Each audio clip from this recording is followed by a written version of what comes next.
안녕하세요. 용의자와의 수사반장 김선영입니다. 오늘도 수사를 진행해 보겠습니다. 오늘의 수사관 두 분은 토마토 투자자문 박한생 운용력 그리고 김대복 전문가입니다. 두 분 안녕하세요. 안녕하세요. 오늘 장에서 새 용의자 화면으로 소환하겠습니다. 자, 첫 번째 용의자 NC소프트, 두 번째 용의자 카카오, 세 번째 용의자 한국타이어. 자, 그럼 용의자를 하나씩 불러서 알리바이를 확인해 보도록 하겠습니다. 자, 첫 번째 용의자는 NC소프트입니다. 그의 알리바이는 신장 모멘텀, 하반기가 기대된다. 실적 부진해도 어제 주가는 한 11% 올랐고 오늘도 소폭이지만 상승세는 이어가고 있습니다.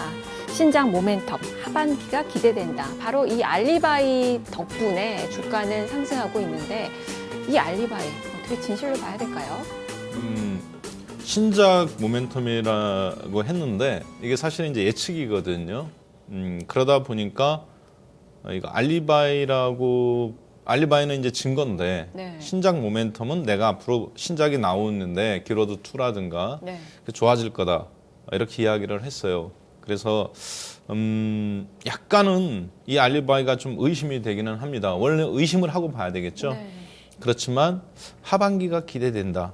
이게 이제 이렇게 얘기했는데 게임주의 특성상 어느 예측이라든가 루머가 좀 강할 수밖에 없는 것이 게임과 엔터테인먼트인데 그런 걸로 봐서는 저는 높은 점수를 이 알리바이에 대한 어떤 신빙성은 증명이 필요하지만 네. 게임주의 특성을 고려한다면 굉장히 높은 점수를 좀 주고 싶습니다. 예전에 박한생 운용련님의 그 성격과는 좀 달라요. 네, 네. 저는 사실 가장 자신 없는 분야가 게임 엔터테인먼트예요.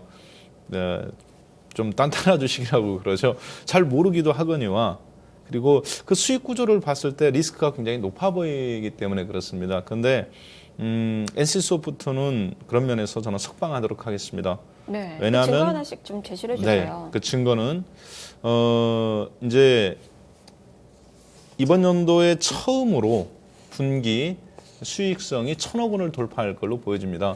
처음은 아니네요. 만 3년 만인데 2012년도 4분기에 기로드 2가 나온 이후에 그때 분기 영업이익이 처음으로 1,000억 돌파했었거든요.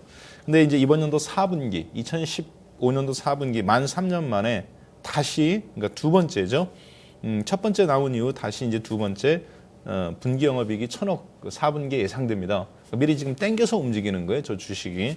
그런데 이거가 왜 그럴까 저도 이제 여러 면으로 이게 확정된 알리바이가 아니라 네. 게임주나 엔터테인먼트 특성상 어느 정도 이제 그런 것을 루머를 갖고 혹은 분위기를 보고 그거에 이렇게 이제 파악을 해야 되는데 넥슨과 경영권 분쟁이 어찌됐든 해소됐습니다. 그리고 재무제표 한번 잠깐 보신다면은 이 재무제표에 이렇게 탁월한 실적을 내놓은 회사들이 사실 지금 거래소 내에 재벌 기업 내 그룹사 내에도 네. 이렇게는 흔치 않거든요. 2013년도 7천억 원에 매출 영업이익 2천억에 27%, 2014년도에는 33%, 2015년도에는 27%. 이번 연도 이런 4분기까지 나온 다음에 30%가 다시 돌파되니까 매출액이 거의 1조 원이 이제 내년도 예상되는 가운데 영업이익이 30%가 나오는 회사는 지금 국내에 이제 실질적으로 뭐 바이오시밀러 외에는 없어요. 그래서 그동안 침체는 되어 있었지만 가장 어려운 시기에도 저렇게 실적을 유지된다는 거 봤을 때 현재 주가가 재상승 가능성이 높다라고 보여져요. 그리고 저는 이제 추측이기 때문에 이 종목은 추측으로서 접근해 본다면 넥슨과 경영권 분쟁이 표면적으로는 해소됐어요. 네. 이제 저는 그렇기 때문에 앞으로 글로벌 기업들 입장에서 봤을 때는 NC소프트를 M&A 할 가능성이 매우 높습니다. 네. 그래서 저는 추정하는 거죠.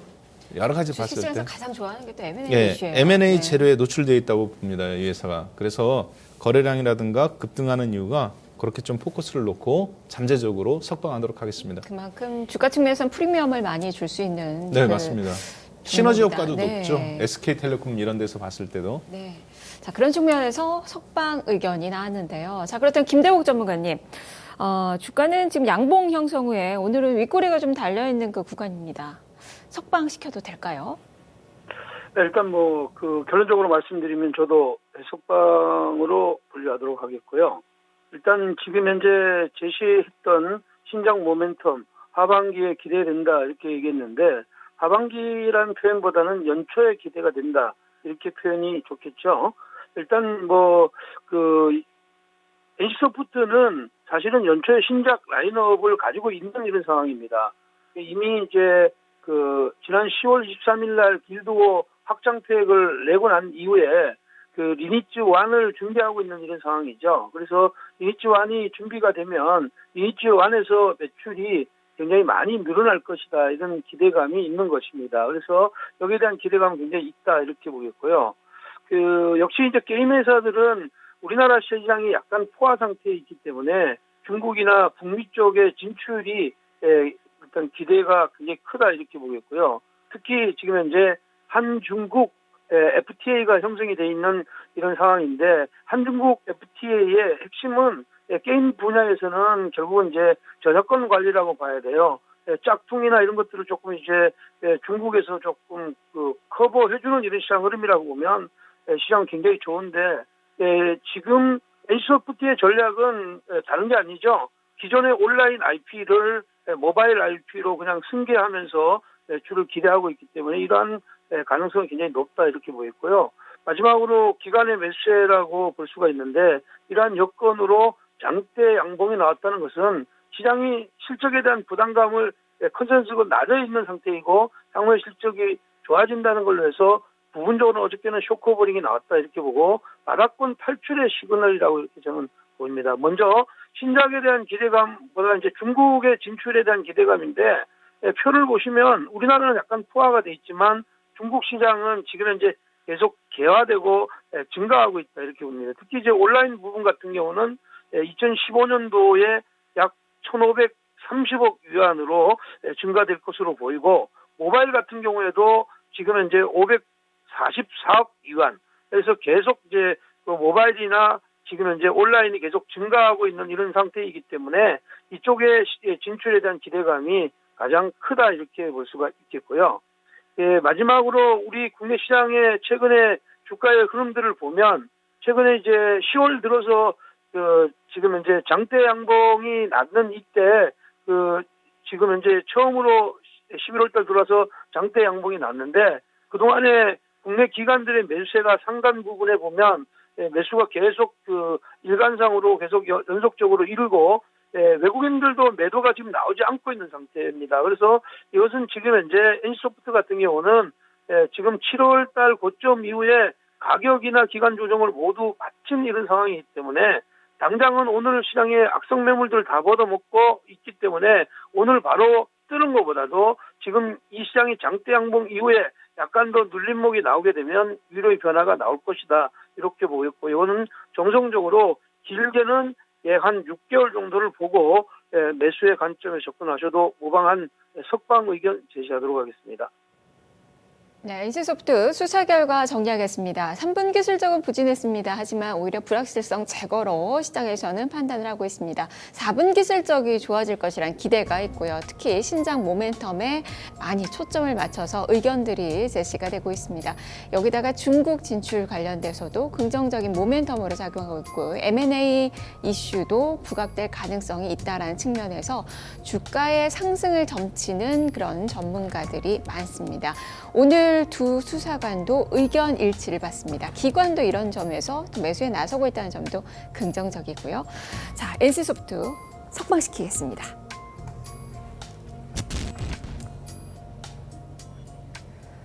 두 번째 용의자는 카카오입니다. 그의 알리바이는 대리운전 시장 진출, 신사업 기대감. 오늘 증권가에서 리포트 나왔죠. 대리운전 시장에 진출할 경우 내년 1,000억 원의 수익을 얻을 것이다. 이번 주 안에 좀 발표할 것으로 좀 기대감은 좀 있는데 역시 이 용의자도 첫 번째 용의자와 마찬가지로 기대감이에요. 기대감을 좀 움직이고 있는데 기대감에 베팅 어떻게 가능하겠습니까?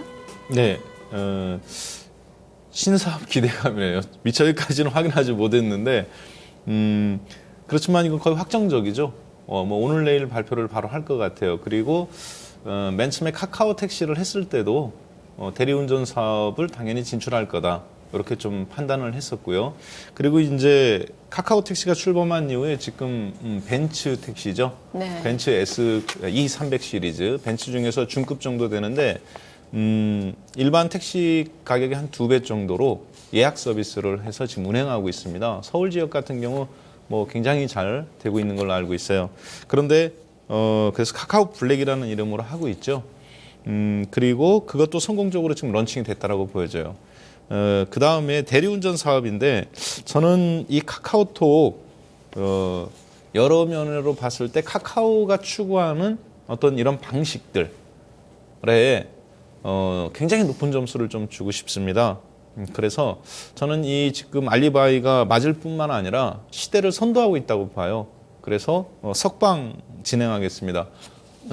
일지향적인 그 기업을 주로 석방을 시키시는군요. 네, 근데 이제 이 카카오가 갖고 있는 독특한 특징이 있는데, 소위 얘기해서 전혀 자신들을 영역하고 상관없는 영역이죠. 택시라든가 대리운전이라든가 메신저로만 했었는데, 그러니까 삶을 변화시키는 거죠.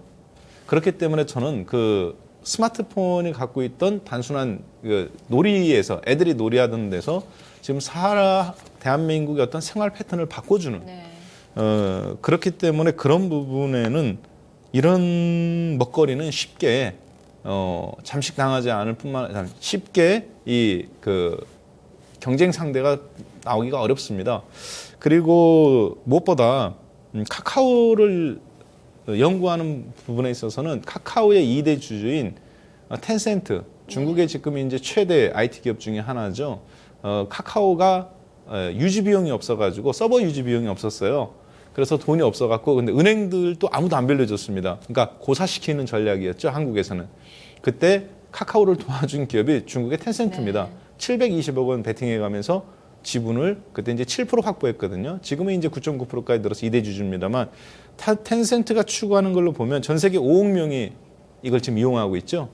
그래서 앞으로 금융산업도 다음 카카오가 진출한다고 보시면 됩니다. 어떻게 본다면 저희 이토마토의 가장 위협적인 존재가 저는 다음이라고 보고 있거든요. 조만간에 그런 서비스, 자문 서비스라든가 그런 것도 경쟁적으로 진입한다고 봤을 때 수익성이 높은 구조라고 판단돼요. 그래서 저는 카카오 석방하도록 하겠습니다. 네, 그만큼 뭐 카카오 택시, 카카오 이 대리운전, 거기다가 뭐 인터넷 전문은행, 뭐 이런 모멘텀들 다 주가로 반영이 될 수 있다라는 그 의견이시네요. 2개 연속 석방해 보긴 처음이네요. 네, 저도 처음 본 2015년도 들어서. 운영형님은 항상 야박하다고 제가 알고 있는데, 네, 오늘도 훌하게 점수를 좀 주고 계십니다. 자, 그럼 김대복 전문가님, 앞서서는 석방 의견이 나왔습니다. 주가는 20일선 돌파하면서 장대 양봉을 만들고 있는데 어떻게 신사업에 대한 기대 정말 가져볼 수 있는 건가요? 뭐 기대감은 있는 건 사실이다 이렇게 보지만 기대감이 주가의 상승을 계속 이끌 거냐 여기에 대한 의문은 있다 이렇게 보겠습니다. 먼저 대리운전의 시장이 국내 시장이 약 한 2조 5천억 정도 됩니다. 근데 뭐 지금 현재 이쪽으로 진출한다도 당장은 지금 한 1,000억 정도밖에 2016년에 나오지 않을 것으로 보고 있기 때문에 그냥 기대가 큰 것이지 이게 전체 시장 흐름에 영향은 미치지 않을 거다 이렇게 보겠고요. 두 번째로는 이제 그 카카오뱅크 인터넷 전문 은행에 대한 기대감이 있습니다. 아직까지 예비 인가가 발표가 되지 않은 상태인데 11월 중순과 12월 중순에 아무래도 감독원 외부평가위원회를 거쳐서 나올 것으로 보입니다. 여기에 대한 기대감은 있는 겁니다. 근데 이러한 그 새로운 신사업이라는 것이 결국은 이제 전체 카카오의 매출에 얼마만큼 비중을 차지하느냐에 따라서 이 신사업에 대한 기대감이 커지고 적거나 할 텐데 전체적으로 영향을 별로 주지 않는 이런 그 흐름이라고 저는 이렇게 판단하고 있고요.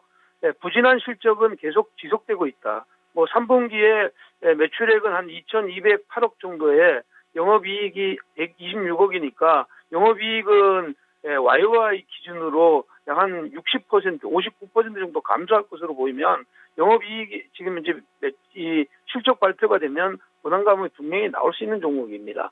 자, 먼저 이 회사의 그 매출 구조, 그 다양한 수익 모델을 한번 보겠습니다. 이 회사는 전체적으로 광고 수입을 이제 66.6%를 차지하고 있습니다. 매출액의 대부분이 이제 광고 수입에서 되는데 3분기의 광고 수입은 한 10% 정도 증가하니까 견조하다 이렇게 봅니다. 근데 게임 부분이 23.8%인데 여전히 지금 이제 부진해요. 이쪽이 한 20% 정도 지금 이제 감소세를 보이고 있습니다. 근데 지금 현재 대리운전이나 인터넷 뭐 이런 쪽의 시장 흐름들이 와서 전체로 커머스나 다른 쪽의 기타 부분을 가져가더라도 지금 이 회사의 당장 시장의 수익 모델인 광고나 게임 이쪽의 시장이 활발하게 전개되지 않는 한 시장은 분명히 제한적인 상승밖에 나올 수가 없다. 저는 이렇게 판단하는 겁니다. 그다음에 이제 수급 차트를 한번 보시면 일반적으로 보면 기관들의 매도가 10월 달에도 계속되고 있죠. 10월 달부터 계속 지속되고 있고 11월 달에 와서 좀 매도가 좀 주춤한 이런 상황이 전개되고 있고요. 오늘이 21선을 이제 완봉으로 지금 바디가 넘어가는 이런 자리가 나왔어요. 기술적인 분석상으로는 짧게 매수하는 자리죠. 그렇지만 61선이 위에서 딱 누르고 있는 이런 상황이라고 보면 이 회사는 좀 갈 길이 멀다. 저는 이런 흐름에서 종합적으로 볼 때 이 회사는 위험, 그것도 위험도 첩보에 가까운 위험이다. 이렇게 보고 위험으로 분류하도록 하겠습니다. 카카오 수사 결과 정리해 보겠습니다. 두 수사 간의 의견이 많이 엇갈렸습니다. 일단 이 알리바이대로 대리운전 시장에 이제 진출하게 된다면 1,000억 원 정도의 수익이 가능할 것이다. 그만큼 기대감이 큰 상황입니다. 그리고 카카오 택시 관련돼서는 지금 호조를 보여주고 있다는 점도 점수를 많이 줄 수 있는 그 부분이고요. 인터넷 전문 은행에 대한 그 기대감도 있습니다. 그래서 석방 의견이 제시가 되기도 했습니다. 하지만 여전히 비용이 많이 들고 있어서 실적은 악화된 실적을 공개할 것이라는 그 기대 우려감이 있고요. 여기다가 캐시카우 역할을 하는 게임 부분 여전히 좀 부진합니다. 수급 상황도 어제 매수로 돌아서긴 했는데 조금 더 확인을 해봐야 될 것 같고요. 매매 관점에서 지금 석방을 시키기에는 어렵다라는 의견도 있습니다. 그만큼 기대와 우려가 공존하는 그 용의자라고 할 수 있겠는데요. 자, 카카오 석방과 위험 사이에서 위험으로 분류를 해보겠습니다.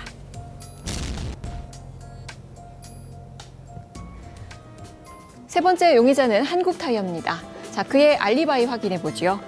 3분기 실적 개선, 완연한 상승 추세. 지난 3분기 실적에 뚜렷한 회복세를 보였죠. 주가도 8월 저점 형성 후에 V자형 반등 기록을 하고 있는데 알리바이가 완연한 상승 추세입니다. 이 알리바이 맞습니까? 수사해 주시죠. 네, 일단은 한국타이어가 주자는 완연한 상승 추세라고 했는데 어떻게 보면은 완연한 하락이었죠. 그동안. 그래서 실적이 개선됐다라는 거는 약간 이 알리바이는 저는 맞지 않다 네. 보고 사실 체포성 위험으로 이렇게 좀 보고 있어요. 증거 자료 한번 잠깐 보겠습니다. 준비된 영업이익 분기표 한번 잠깐 봐가면서 설명드릴게요. 이번 3분기 영업이익이 2,417억, 그러니까 2,417억 원으로 전분기, 그러니까 6월 분기죠. 2015년도 6월 분기 대비 20%가 늘었다. 실적이 좋아졌다라고 알리바이를 주장했어요.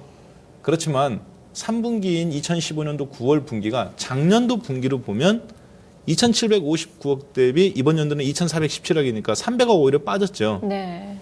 그러니까 이 두 개를 비교해 봐야 됩니다. 계절적 수요가 있는지 타이어 같은 경우 이제 동절기 하절기 타이어가 틀리니까 화학 제품 같은 경우 봐야 되는데 전분기 대비는 올라간 거 맞아요. 20%. 그렇지만 전년 분기 대비는 오히려 마이너스 30%, 20%거든요. 그렇기 때문에 저는 실적이 좋게 발표된 거는 맞습니다. 알리바이가. 그러나 실제 종합적인 알리바이를 보면 현재 반등한 주가는 다 왔다 거의. 그래서 어떻게 보면 단기적으로는 체포 성향, 위험 성향, 체포 성향이지만 네. 이게 실적이 좋아지니까 출렁출렁 거리겠죠. 그래서 일단은 체포성 위험으로 분류하도록 하겠습니다. 네. 앞으로의 실적 개선도 좀 기대하기가 어려운 건가요? 실적은 늘어날 거는 같아요. 그렇지만 주가가 한꺼번에 이런 제조업체들은 쉽게 늘어나지는 않습니다. 그러니까 출렁출렁 거리지 않겠나 이렇게 좀 판단됩니다. 네. 자, 그래서 김대국 전문가님, 앞서서 체포성 위험을 제시를 했습니다. 알리바이가 지금 3분기 실적 개선, 완연한 상승 추세, 여기에 대해서 좀 의문을 제기를 하셨거든요. 김대국 전문가님의 의견 어떠십니까? 네, 그렇습니다. 지금 200일선이 이제 넘었죠. 200일선이 이제 넘었으니까 추세가 완전히 돌아섰다고 이렇게 보기는 어렵습니다. 물론 이제 10월 달에 60일과 20일이 골든크로스가 20일이 골든크로스가 낮는 이런 상황인데 그렇다고 해서 추세를 완전히 전환시켰다고 보기는 어렵다 이렇게 보이고요. 실적의 컨센서스가 상회하는 이런 시장 흐름은 분명히 맞습니다. 분명히 맞으니까 이거는 근거가 있지만 추세로 전환했다는 근거는 좀 약하다 이렇게 보겠습니다. 네, 한국 타이어가 위로의 변화를 줬던 것은 결국은 이제 한국 타이어의 원재료라고 할 수 있는 천연 고무 가격의 하락세, 그 부타디엔 가격이 하락세를 가져왔기 때문에 좋았던 거고요. 그것이 이제 그런 흐름이었고요. 갑자기 이제 상승하던 유로화가 지금 현재 하락하던 유로화가 강해지면서 유럽 쪽의 수출 이런 것들이 좋아졌기 때문에 수출의 흐름들이 좋아졌다 이렇게 보입니다. 다만 아직도 유로화는 반대로 지금 상황을 걸쳐가고 원로 달러는 오히려 또 상승세로 이어가고 있기 때문에 지금 현재 그 G3 국가들의 어떻게 보면 좀 혼조된 시장 상황이 저는 부담이다 이렇게 봅니다. 먼저 3분기의 실적 컨센서스 이거 상회하는 이런 흐름들은 매출액 총이익률을 보시면 매출액 총이익률이 계속 늘어나는 이런 시장 흐름인데 매출액 총이익률이 한 20% 정도 되고 영업이익률은 지금 현재 15% 정도 근접해서 영업이익률이 증가하는 것은 분명한 겁니다. 그렇지만 이게 계속되느냐 이거는 지금 현재 유로화 차트에서 보시면 유로화 차트는 좀 부담이다 이렇게 보입니다. 잠깐 이제 그 매출액 추이가 이렇게 올라가는 그 밑에 하단에 영업이익이 올라갔는데 이 흐름이 연속으로 가지 못하는 거는 이런 거죠. 지금 유로화 차트를 보시면 이게 붉은색으로 표시해놨던 이 차트가 2분기, 3분기입니다. 그러니까 7, 8, 9의 흐름인데 유로화가 올라갔잖아요. 최근에 그 미국의 그 12월 기준 금리 인상에 대한 부담감으로 달러가 98 레벨대로 상향했습니다. 반면에 마리오 드라기의 양적 완화 정책으로 인해서 오히려 엔화의 유로화는 급락하는 이런 시장 흐름이 나왔는데 이러한 유로화의 차트가 정점을 찍고 급하게 내려오면 유럽 쪽의 어떤 수출이 지금 현재 3분기보다 4분기가 좋아질 리가 없다. 그러니까 정체될 가능성이 높다고 저는 이렇게 판단해요. 그러니까 정체된다는 얘기는 재미가 별로 없다는 얘기이고요. 이미 실적이 좋아질 것이라는 것을 시장에서 9월, 10월 달에 상승의 랠리로 왔기 때문에 지금은 확인하는 랠리이고 오히려 지금은 셀더 팩트 구간이다. 여러분 지금 루머에 사서 뉴스가 나올 때 두들기는 이런 자리라고 보면 이 종목은 따라가지 말고 위험으로 분리하는 위험 전략이 좋겠다 이렇게 보겠습니다. 네, 한국타이어 수사 결과 정리해 보겠습니다. 3분기 실적 좋았습니다. 실적 개선세에 이어질 것으로 보여지고 있습니다. 천연 고무 가격의 하락도 긍정적입니다. 외국인 투자가들의 매수에도 들어오고 있다는 점 역시 긍정적인데요. 하지만 이런 부분들 모두 주가에 반영이 됐다라는 그 시각 그리고 유로화의 약세도 부담스럽다라는 의견이 제시가 됐습니다. 두 수사관이 똑같이 의견을 줬는데요. 자, 한국타이어 위험으로 분류해 보겠습니다. 네, 오늘 수사관별로는 이 석방 의견을 받은 그 용의자들이 있습니다. 일단 박한샘 운용령님, 네, 오늘 유일하게 두 용의자를 석방을 시켜주셨는데 네. 그래도 이 두 종목 중에서 매매 관점에서 좀 접근이 가능한 종목이 있다면 매매 관점뿐만 아니라 투자 적기 종목으로 카카오 선택하겠습니다. 네. 매수가는 12만 원이고요. 목표가는 18만 원을 신고가를 갱신한 장기적으로 25만 원까지 봅니다만 17만 원 선에서 한 번 더 매매 기회가 있을 걸로 봅니다. 손절가는 없습니다. 네. 자, 그러면 김대국 전문가님, 네, NC소프트 석방 의견 주셨어요. 가격 전략 주시죠. 자, NC소프트는 지금 현재 21만 5천 원인데 21만 1,500원인데요. 따라가는 자리는 아니다 이렇게 보였고요. 오늘 종반이나 내일 초반으로 살짝 눌러주는 눌림목을 이용한 매수 공략 좋다. 매수는 20만 5천 원. 목표는 직전에 고점에 근접한 25만 원으로 두고요. 손절 라인은 18만 5천 원으로 가져가는 전략이 좋겠고요. 기간은 약 6개월 정도가 좋다 이렇게 보겠습니다. 네, 알겠습니다. 자, 용의자와의 내일 이 시간 다시 돌아오겠습니다.